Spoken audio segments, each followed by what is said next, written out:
The old performance review process.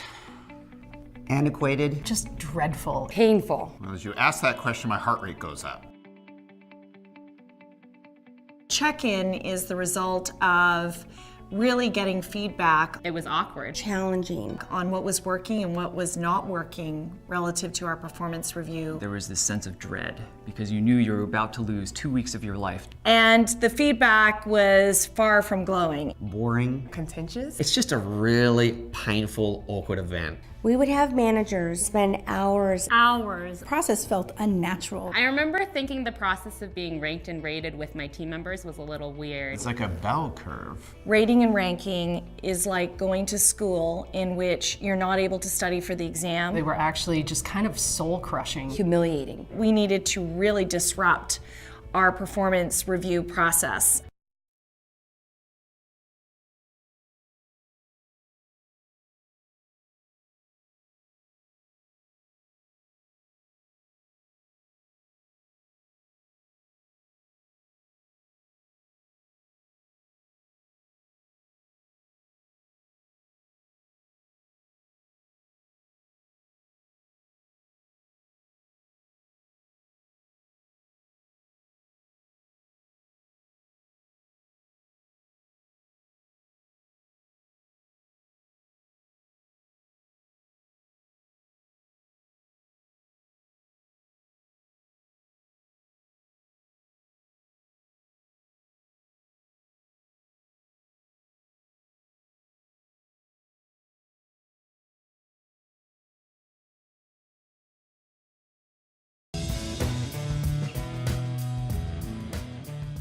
Your specialty is in leadership. Right, helping very successful people get better.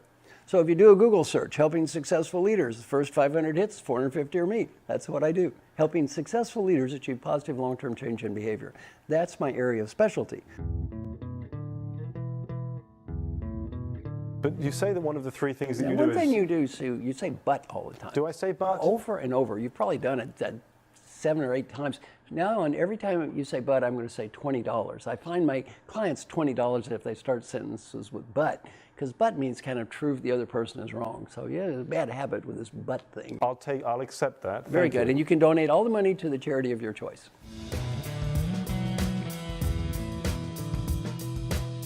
And in the book Mojo, I dedicated the book to him. So there's hardly a secret. That's great. Yeah. But Mark doesn't... But... Did I do that? Oh, $20. $20. I love this. Not only did you do it, then you had the idiot comment, did I do that? You see, now it's on tape, so I think we can prove it, you see. Ouch. Did I do that? Oh no, I'm making this up, right? It's on tape, of course you did. All right. Mea culpa, mea culpa. I'm going to blame the environment. Of course, it's the environment's fault. Doing an interview is a trigger for me. Of course, yeah, you're a victim. I'm a victim. I'm not really in control of the lights. It's not your fault. It is my fault. Of course it is. It is my fault. Okay, well that's $20 for the... Nice charity, whatever it is. Pick a charity, it doesn't matter. I'll think of something. Cancer research. Perfect.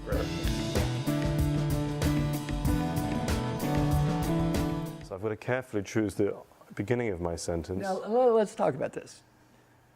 $20 for some poor person that has cancer. $20. Is that a big deal? Should you be happy to make this donation? I'm delighted. And you're still sitting there, so afraid you may lose another $20. Oh, I have to carefully look at what I say. How bad was that? It was awful, wasn't it? Thank you, Marshall. Thank you. Wow, I'm screwed this way and I'm screwed that way. You're really a victim. You poor boy. You're just screwed whatever you do.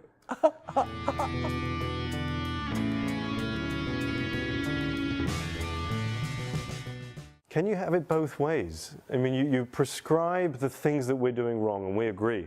Now, who's the you you're talking to? Ooh. You say, can you have it both ways? Who is this existential you?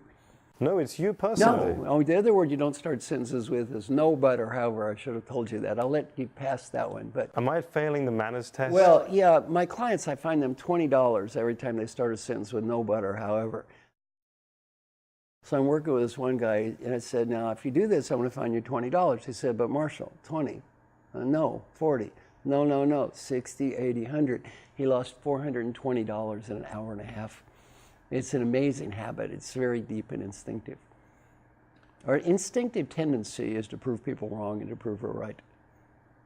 What if I disagree with you about something? How should I say Just it? don't start the sentence with no but or however. All right. I'll Good. try it. Very good. I'll try it.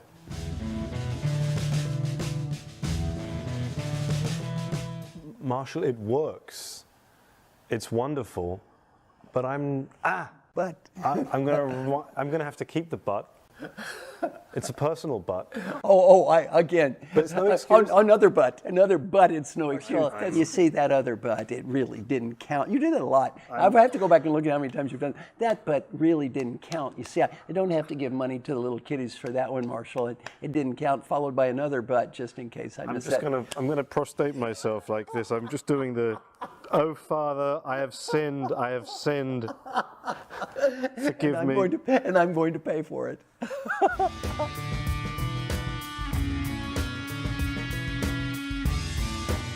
Where'd you go to school again there? What's the name of it? Tell the camera there. Oxford. Oh, you went to Oxford, yeah. Is that noted for the dumb ones? No, a smart one, you see, that smart one.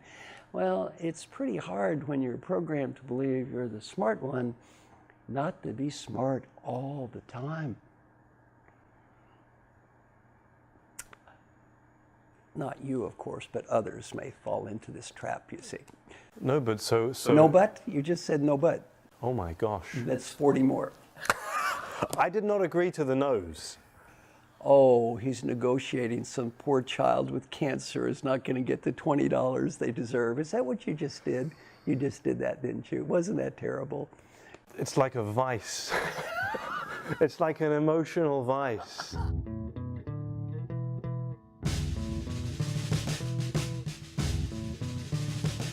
It's reprogramming. A lot of what you're talking about sounds like reprogramming, and it sounds like what you really want is for the person to accept responsibility to reprogram themselves. Exactly. Very good. And you're an agent of change. Yes. Either through the book or through a coaching session, depending on where you happen to be. Right. But you want people to take responsibility for themselves. That's a big part of the book. Did you do your best?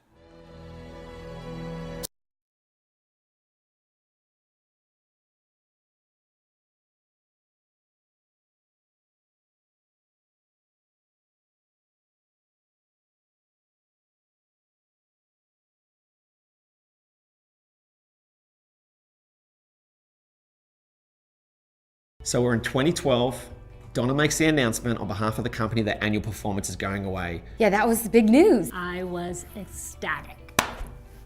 Yes! Less work. There was a lot of uncertainty. A little anxiety. After our first year of check-in, I felt pretty good. One of the things that I love now about it is that allows me to have a lot of transparent feedback. It helps me improve in real time. It's an instant, ongoing conversation. I like that I know where I stand with my manager. I want to have rich discussions with my leader. My managers ask me about my career progression, and I love that. I wanted the outcome to be that our process was new and fresh, just like Adobe was. It avoids the only giving feedback once a year thing. Check in with each other more often. You're having ongoing conversations, monthly, quarterly. People think of check-in as liberating. Check-ins are helping Adobe because employees want to be here. Check-in is the absolute way to go. Would I ever go back to performance reviews? I would never go back. No way. I would never go back. I will never go back. Ever. Please don't ask us to go back. I would never go back. No.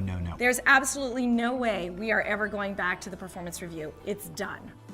You lay the blame on Steve Ballmer with the destruction of value in this company and how it's gone nowhere. What do you think was the main issue there? Now, the other serious problem that Ballmer created was a management style where there's something called stack ranking, where all of the engineers and developers were pitted against each other, and every year, you know, somebody was going to be dinged, people weren't going to get bonuses, and you created this situation inside Microsoft where people were sabotaging each other. Wait, what is this stacked ranking really, that you're talking about? It's a system where people are ranked, are force ranked.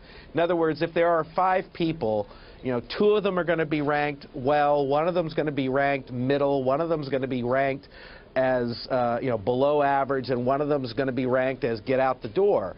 And when you have something, you could have the top 5 CEOs of Google and Sun and Apple, and you put them all together. Well, 1 of them has to be fired. And when you create a system like that, you create such internal division that the goal is not. Yeah, it's not let me develop the best product to compete against Apple.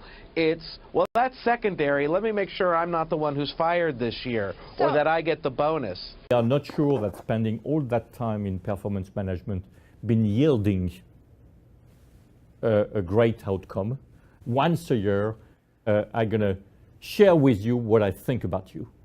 Doesn't make any sense. Performance is an ongoing activity. It's every day. After any client interaction or business interaction or corporate interaction, it's much more fluid. And what the people they want to know is on an ongoing basis, am I doing right?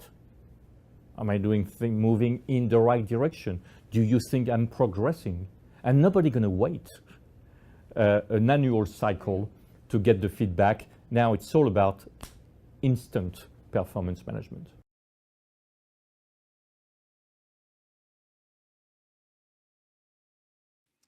We came to a conclusion that performance management had outlasted its utility. It was demotivating more people than it was motivating, and it was just not driving great performance. So we started with an extensive research sprint to find what drives great performance. We learned 5 things. First, when you bring the best of who you are to what you do, great performance happens. Strengths and passions. Playing to your strengths, I love that. Go ahead, sorry. Second, when you focus on the vital few priorities, not your whole job description, great performance happens. Third, engaging with your team. Fourth, giving feedback in the moment, not after the moment. And finally, taking actions to grow rather than labels, ratings, or comparing people against each other. So that's at the heart of what we are doing, and we call it performance achievement.